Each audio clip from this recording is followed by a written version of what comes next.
Okay, here's a quick review of the stability ball routine that we use as an intro to core stability. Okay, I grouped them in different body positions, so all the stuff on your back is grouped together, all the stuff on your stomach is grouped together, all the stuff sitting on the ball is grouped together. The first set of exercises, you're on your back, preferably feet resting on the ball, but if you need to, you can choke up on the ball and bring the ball closer to your hips. The first movement is a straight leg bridge. You're just going to establish your balance, lift your hips off the floor, direct your weight between your shoulder blades, legs nice and straight, feet dorsiflexed as if you were standing on the ground. Establish your balance and stability, come down. Second exercise starts in this raised position. It's a straight leg raise.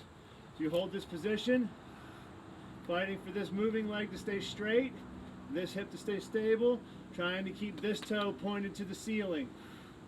You'll do 10 or 12 or however many on each side. Still trying to direct the force of your weight between your shoulder blades, but your hands can help a little bit. And then the third movement here is a leg curl. You're going to start high in this position.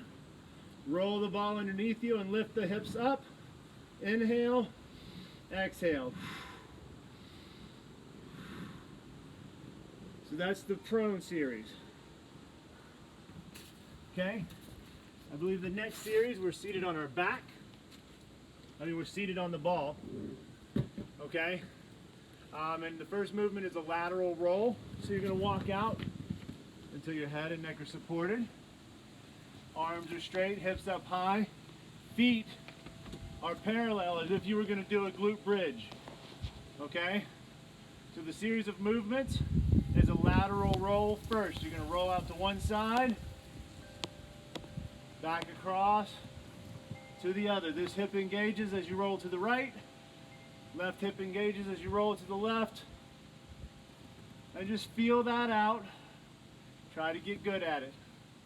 The second movement is a Russian twist. So you can load this eventually and hold a weight, but you're going to rotate side to side.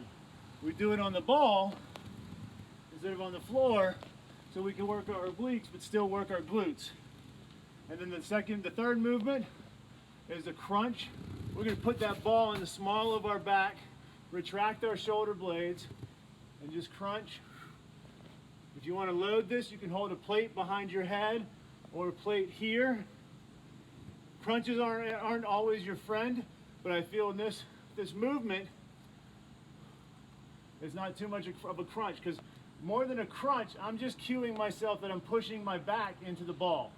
Push, push. Pushing my low back into the ball. And then finally, you're going to walk down and do glute bridges. And if you loaded that, you could have a weight right here on your hips. Okay?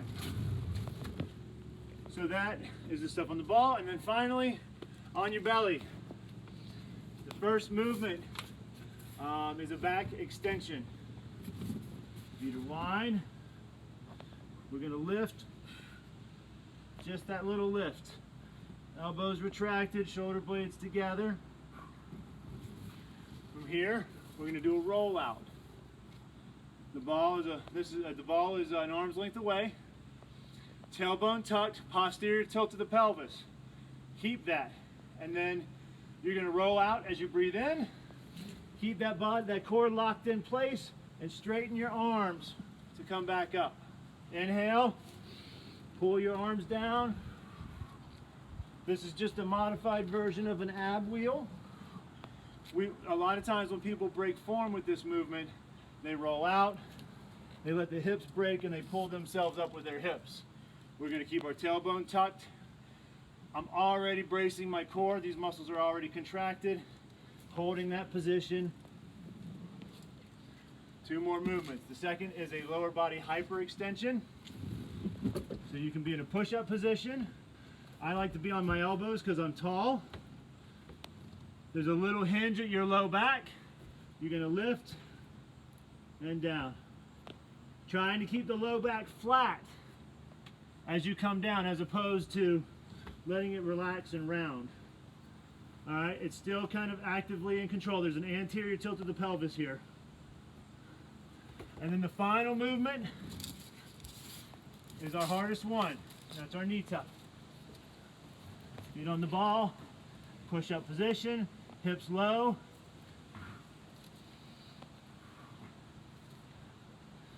When you get comfortable, you can add a push up to the knee tuck or pike up to the knee tuck to the push up. But for now, start with the push up. I hope these help you out. I'll see you soon. Thanks.